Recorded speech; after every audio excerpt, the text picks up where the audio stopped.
महाशिवरात्रि आने वाली और लगभग हर सनातन के घर में किसी न किसी रूप में शिवलिंग अवश्य होता है। लेकिन क्या आपने कभी सोचा कि सोने, चांदी, रत्न, मिट्टी या पारे से बने शिवलिंग का पूजन हमारे जीवन, परिवार और भाग्य को कैसे प्रभावित करता है? और सबसे बड़ा प्रश्न, क्या हम सभी धातुओं के शिवलिंग एक साथ घर में रख सकते हैं या नहीं?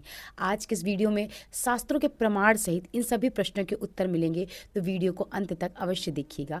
सबसे पहले आता है स्वर्ण का शिवलिंग या सोने का शिवलिंग। शास्त्र कहते हैं हेमलिंगम महाभोग प्रदम, अर्थात जो व्यक्ति सोने के शिवलिंग का नित्य पूजन करता है उसे राजसी सुख, ऐश्वर्य और उच्च भोग प्राप्त होते। यह शिवलिंग विशेष रूप से वैभव, सम्मान और ऐश्वर्य से जुड़ा माना गया।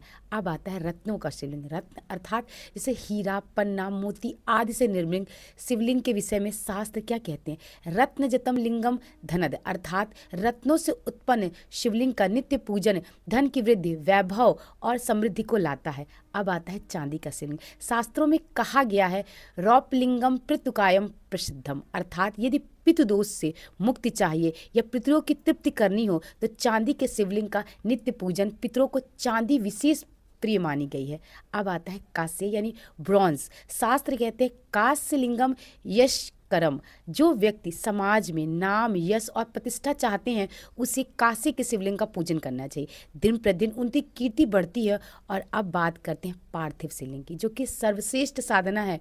मिट्टी से बना पार्थिव शिवलिंग, ध्यान रखिए, यह स्वयं हाथों से शुद्ध एवं स्वच्छ मिट्टी से बनाया जाना चाहिए। मार्केट की पेंट की हुई मूर्तियां पार्थिव नहीं होती। आप कोई भी मिट्टी लेके उसमें थोड़ा सा गंगाजल मिला के पार्थिव शिवलिंग बना सकते हैं। शिव पुराण कहता है सर्व काम प्रदम पार्थिव, अर्थात लिंगेशु पार्थिव श्रेष्ठम, अर्थात सभी शिवलिंगों में पार्थिव शिवलिंग सर्वश्रेष्ठ है, लेकिन इसे पूजन के बाद तुरंत विसर्जित करना अनिवार्य होता है। स्फटिक शिवलिंग। शास्त्र कहते हैं स्फटिक सौभाग्य वर्धनम, जो व्यक्ति सुंदर जीवन साथी, दाम्पत्य सुख और गृहस्थ जीवन में शांति चाहता है उसे स्फटिक शिवलिंग का नित्य पूजन करना चाहिए। पहचान कैसे करें कि स्फटिक असली है कि नहीं? असली स्फटिक हाथ में गर्म नहीं होता, कांच या प्लास्टिक जो होते हैं वो गर्म हो जाते हैं। अब आता है पारे का शिवलिंग। रस रत्न समुच्चय में कहा गया है रसलिंगस्य पूजनात् कोटि गुणितम फलम, अर्थात पारे के शिवलिंग की पूजा से साधारण शिवलिंग की तुलना में करोड़ों गुना अधिक पुण्य प्राप्त होता है। यह शिव तत्व का सार माना गया है, परंतु यह पूर्णतः शुद्ध और प्रामाणिक होना चाहिए। अब आता है बाणलिंग, जो कि स्वयंभू शिव का स्वरूप है। नर्मदा नदी से प्राप्त वाणलिंग की न प्राण प्रतिष्ठा आवश्यक है, न आवाहन, न विशेष संस्कार।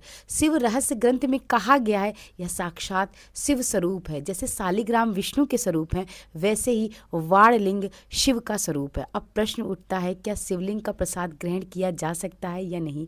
शास्त्र कहते हैं प्राणलिंग, धातु के शिवलिंग, सिद्धलिंग या स्वयंभू लिंग, इन पर चढ़ाया गया निर्माल्य प्रसाद पूरी तरह से ग्राह्य और पूर्णदायक है। अब सबसे बड़ा प्रश्न, क्या घर में कई शिवलिंग रह सकते हैं? तो उत्तर है नहीं। सनातन परंपरा अनन्य भक्ति सिखाती है। एक घर में एक ही शिवलिंग और उसी का नित्य श्रद्धा से पूजन, एक में ही सभी फल प्राप्त हो सकते हैं। शिव निराकार हैं, उनका कोई आकार नहीं है। लिंग केवल एक प्रतीक है। भक्ति भाव ही वास्तविक पूजन है।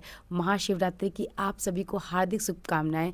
अगले वीडियो में हम आपको बताएंगे कि पार्थिव शिवलिंग की किस प्रकार से प्राण प्रतिष्ठा की जाए। हर हर महादेव।